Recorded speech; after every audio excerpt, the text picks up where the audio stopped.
രാജ്യത്ത് വൈദ്യുതി ക്ഷാമം രൂക്ഷം. ഉത്തരേന്ത്യ ഇരുട്ടിൽ.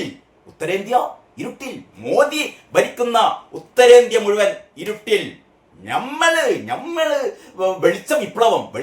പിന്നെ രാത്രി ചിലപ്പോൾ 1 മണിക്കൂർ 2 മണിക്കൂറൊക്കെ ചെറിയ PLM ആണ് കേട്ടോ. PLM ആണ്, പീക്ക് ലോഡ് മാനേജ്മെന്റ്. പക്ഷെ ഉത്തരേന്ത്യ ഇരുട്ടിൽ. പഞ്ചാബിൽ 10 മണിക്കൂർ അപ്രഖ്യാപിത പവർ കട്ട് കേട്ടോ. പഞ്ചാബിൽ 10 മണിക്കൂർ അപ്രഖ്യാപിത പവർ കട്ട്. അവിടെ പവർ കട്ട് 10 മണിക്കൂർ കേട്ടോ. രാജസ്ഥാനിൽ രാത്രിയിൽ വൈദ്യുതി ഇല്ല. നിങ്ങൾ അറിയണോ? നിങ്ങൾ എന്നിട്ട് ഇവിടെ ഒരു 1/2 മണിക്കൂർ 1 മണിക്കൂർ രാത്രി പവർ കട്ട് ഇല്ല, പവർ കട്ടാണ് അല്ലെങ്കിൽ വൈദ്യുതി പോയി എന്നൊക്കെ പറയണ്ടേ. നിങ്ങൾ എന്തിനാണോ ഇങ്ങനെ ഒച്ചപ്പാടും ബഹളം ഉണ്ടാക്കണേ? നിങ്ങൾ എന്ത് രാജസ്ഥാനിൽ നോക്കണോ? രാജസ്ഥാനിൽ രാത്രി വൈദ്യുതി ഇല്ല. പഞ്ചാബില് 10 മണിക്കൂർ അപ്രഖ്യാപിത ലോഡ് ഷെഡിംഗ് ആണ്. ഇതൊന്നും നിങ്ങൾക്ക് അറിയില്ലേ? എന്നിട്ട് ഇവിടെ പിണറായി വിജയന്റെ ഭരണകാലത്ത് 1 മണിക്കൂർ 2 മണിക്കൂർ എന്നൊക്കെ പറയാം. നിങ്ങൾക്ക് വല്ലതും പറയാനുണ്ടോ? അതൊന്ന് സഹിച്ച് കടന്നൂടെ? ഞാൻ ഇന്നലെയും പറഞ്ഞു, നിങ്ങൾ ദേശാഭിമാനി വായിക്കണം. ദേശാഭിമാനി വായിച്ചാൽ അതൊന്നും ഒരു പ്രശ്നമല്ല. അപ്പൊ ആകെ ഇതാണ് പ്രശ്നം. കേരളത്തിൽ ഇത് പ്രശ്നമല്ലടോ. കേരളത്തിൽ ഇത് മിണ്ടരുത്. പിണറായി വിജയന്റെ കാലത്ത് പവർ കട്ട് ഇല്ല, ലോഡ് ഷെഡിംഗ് ഒന്നും ഇല്ല. ഇത് നോക്കി നിങ്ങൾ. പഞ്ചാബില് 10 മണിക്കൂർ അപ്രഖ്യാപിതാണ്. 10 മണിക്കൂർ. വ്യവസായത്തെയും കൃഷിയെയും ബാധിച്ചു. ഉത്തരേന്ത്യ മുഴുവൻ വ്യവസായം പോയി, കൃഷി പോയി, ഒക്കെ പോയി. ആകെ വ്യവസായം എവിടെയാണുള്ളത്? കേരളത്തിൽ മാത്രമേ ഉള്ളൂ. കൃഷിയും വ്യവസായം ഒക്കെ. ഇപ്പതാ ഭക്ഷ്യ സാധനങ്ങളൊക്കെ കേരളത്തിൽ നിന്നാണ് കയറ്റി വിടാൻ പോവുകയാണ്. ഡൽഹിയിലും പ്രതിസന്ധി രൂക്ഷം. ഡൽഹിയിലെ കാര്യം പിന്നെ പറയാനില്ല. പ്രശാന്തിന്റെ സ്റ്റോറിയാണ്. ഇവന്റെയൊക്കെ തെരണ്ടിവാലല്ല അതിന്റെ അങ്ങപ്പുറം വല്ല വാലെടുത്ത് കണ്ട് അടിക്കേണ്ടതാണ് കേട്ടോ. അതായത് പശ്ചിമേഷ്യൻ സംഘർഷം സൃഷ്ടിച്ച ഊർജ പ്രതിസന്ധിക്കൊപ്പം വേനൽ ചൂട് കനത്തതോടെ രാജ്യമെങ്ങും വൈദ്യുതി ക്ഷാമം രൂക്ഷം. കേരളത്തിലില്ല. പ്രത്യേകം പറയുന്നുണ്ട്, കേരളത്തിലില്ല. ഇനി രാജസ്ഥാൻ, കേട്ടോ, രാജസ്ഥാൻ, പഞ്ചാബ്, ഉത്തർപ്രദേശ്, ഉത്തരാഖണ്ഡ്, ഗുജറാത്ത്, ബംഗാൾ തുടങ്ങിയ സംസ്ഥാനങ്ങളിൽ മണിക്കൂറുകൾ നീളുന്ന അപ്രഖ്യാപിത പവർ കട്ട് ജനജീവിതം ദുസ്സഹമാക്കി. കേരളത്തിൽ കണ്ടില്ലേ പനിനീർമഴ, കുളിർമഴ. പിണറായി വിജയൻ ഓരോ വീട്ടിലും രാത്രി ഇങ്ങനെ 1 മണിക്കൂർ 2 മണിക്കൂർ ഇങ്ങനെ കുളിർമഴ പെയ്യിപ്പിക്കുകയാണ് എന്നാണ് പറയുന്നത്.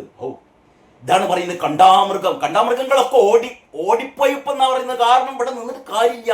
ഇതിനേക്കാൾ കട്ടിയുള്ള തോലുള്ള അന്തംഗമികൾ ഉണ്ടെങ്കിൽ എന്താ പിന്നെ ചെയ്യുക? ഇനി ബാക്കി ഊർജ പ്രതിസന്ധി പരിഹരിക്കുന്നതിലും വേനൽക്കാലത്തെ റെക്കോർഡ് ഉപയോഗം മുന്നിൽ കണ്ട് ഊർജോൽപാദനം വർദ്ധിപ്പിക്കുന്നതിലും കേന്ദ്ര സർക്കാരിനുണ്ടായ ഗുരുതര വീഴ്ച. കേന്ദ്ര സർക്കാരാണ് പ്രതി. കേന്ദ്ര സർക്കാരിന് ഗുരുതര വീഴ്ച. പിണറായി സർക്കാരിന് ഒരു വീഴ്ച ഉണ്ടാവില്ല. പിണറായി സർക്കാരിന് വീഴ്ച ഉണ്ടാവില്ല. പിണറായി സർക്കാരിന്റെ KSEBിക്കും വീഴ്ച ഉണ്ടാവില്ല. ഒന്നും ഉണ്ടാവില്ല. വീഴ്ചയൊക്കെ മോദി. നിങ്ങൾക്ക് രാത്രി പവർ കട്ടില്ല, മോദിയോട് പറയണോ? മോദിയാണ് കാരണം. ഇവിടുത്തെ പവർ കട്ടിന് കാരണം പിണറായി അല്ല, കൃഷ്ണൻകുട്ടിയല്ല, ഒന്നുമല്ല, മോദിയാണ്. എല്ലാവർക്കും മനസ്സിലായല്ലോ അല്ലേ? ഇനി മിണ്ടിപ്പോരുതേ. അങ്ങനെ കേന്ദ്ര സർക്കാരിനുണ്ടായ ഗുരുതര വീഴ്ചയാണ് രാജ്യത്തെ വൈദ്യുതി ക്ഷാമത്തിലേക്ക് തള്ളിവിട്ടത്. അതല്ലാതെ ഇവിടെ KSEBിയുടെ എന്താ പറയാ ഉത്തരവാദിത്വം ഇല്ലായ്മയും വീഴ്ചയൊന്നുമല്ല. ഇത് മനോരമയും മാതൃഭൂമിയും കേരളമതിയൊന്നും വേറെ പണിയില്ലാത്തതുകൊണ്ട് ഇമാതിരി ഓരോ കള്ളത്തരം എഴുതി കള്ളപത്രങ്ങളാണെന്ന്. മോദിന്റെ വീഴ്ച അത് തന്നെ, അല്ലാതെ പിണറായിന്റെ വീഴ്ചയല്ല. പിണറായിക്ക് വീഴ്ച ഉണ്ടാവില്ലാന്ന്. പിണറായി വീഴൂല. പിന്നെ 4-ാം തീയതി ചിലപ്പോ ചെറിയൊരു വീഴ്ച ഉണ്ടാവും കേട്ടോ. കാത്തിരിക്കാം. ഇനി രാജസ്ഥാനിലും പഞ്ചാബിലും മറ്റും വൈദ്യുതി ക്ഷാമം കൃഷിയെയും വ്യവസായത്തെയും ബാധിച്ചു തുടങ്ങി. ഇവിടെ രാജസ്ഥാനിലും പഞ്ചാബിലും വൈദ്യുതി ക്ഷാമം കൃഷിയെയും വ്യവസായത്തെയും ബാധിച്ചു തുടങ്ങി. ഇവിടെ പിന്നെ ബാധിക്കില്ല. ഇവിടെ കൃഷിയും വ്യവസായവും ഇല്ല. അതുകൊണ്ട് ഇവിടെ ബാധിക്കില്ല. അവിടെ ബാധിച്ചു. അവിടെയാണല്ലോ ഈ കൃഷിയും വ്യവസായമൊക്കെ. പലയിടത്തും ജലസേചനവും മുടങ്ങി. രാജ്യത്തെ പരമാവധി പ്രതിദിന വൈദ്യുതി ഉപയോഗം കഴിഞ്ഞ ആഴ്ച, അത് ഇനി അതിന്റെ വിശദാംശങ്ങളൊക്കെയാണ്. അതൊക്കെ കഴിഞ്ഞിട്ട് പറഞ്ഞു. രാജ്യ തലസ്ഥാനമായ ഡൽഹിയിലും പ്രതിസന്ധി രൂക്ഷം. പകൽ സമയങ്ങളിലും വൈകുന്നേരങ്ങളിലും അപ്രഖ്യാപിത പവർ കട്ട് പലയിടത്തും പതിവായി. IT നഗരമായ ബംഗളൂരു പറയാനില്ല. കർണാടകയിലെ പല പ്രദേശങ്ങളും തെലങ്കാനയും ആന്ധ്രയും വൈദ്യുതി ക്ഷാമത്തിന്റെ പിടിയിലാണ്. UPയിൽ പ്രധാനമന്ത്രിയുടെ മണ്ഡലമായ യുപിയിൽ ഇരുട്ടാണെന്ന്. അവിടെ വൈദ്യുതി ആണെന്നില്ല.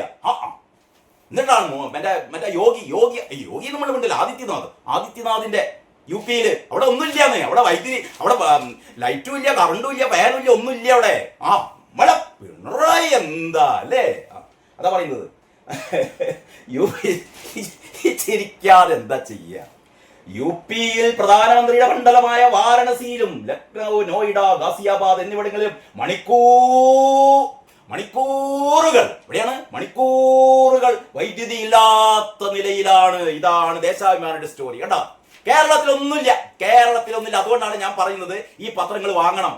അതായത് സർവമായ എന്ന് പറഞ്ഞ സിനിമ ഉണ്ടില്ലേ, സത്യൻ അന്തിക്കാടിന്റെ മോൻ അഖിൽ സത്യൻ സംവിധാനം ചെയ്ത സർവമായ, അതിൽ ഡെലൂലു എന്നുള്ള കഥാപാത്രത്തെ പോലെ ഈ വൈദ്യുതി പ്രതിസന്ധി അല്ലെങ്കിൽ ഈ രാത്രി വൈദ്യുതി ഇല്ലാന്ന് തോന്നുന്നു നമ്മളൊരു തോന്നലാണ്. അതൊരു ഡെലൂലു ആണ്, ഡെലൂലു. അതുകൊണ്ട് ഡെലൂലുവിനൊരു സൊലൂലു. അതാണ് ഡെലൂലു സൊലൂലു ദേശാഭിമാനി. ഡെലൂലു സൊലൂലു ദേശാഭിമാനി. അപ്പൊ ദേശാഭിമാനി ഇങ്ങനെ മെയിൻ സ്റ്റോറി പറയുന്ന ഒന്നുമില്ല.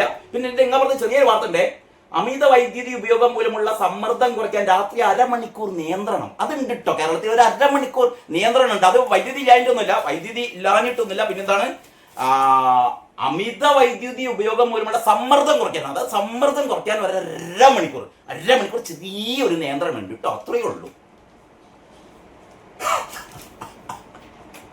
കൂടുതൽ വായിച്ചാല് നമുക്ക് പിരിയിറങ്ങും, വട്ടാവും. അതുകൊണ്ട് ഞാൻ ഒരിക്കൽ കൂടി റെക്കമെൻഡ് ചെയ്യാണ്. മലയാള മനോരമ, മാതൃഭൂമി, കേരളമതി അടുപ്പിക്കരുത്. ഇത് വായിച്ചാൽ നമുക്ക് മനസ്സിലാകും കേരളത്തിൽ പവർ കട്ടില്ല, ലോഡ് ഷെഡിങ് ഇല്ല, ഒന്നുമില്ല. ഒക്കെ ഉള്ളത് എവിടെയാണ്? ഒക്കെ ഉള്ളത് BJP ഭരിക്കുന്ന സംസ്ഥാനങ്ങളാണ്. ഇതൊക്കെ നിങ്ങൾക്ക് വെറുതെ തോന്നുകയാണ് ഇവിടെ ഇത് ഉണ്ട് എന്നുള്ളത് കേട്ടോ.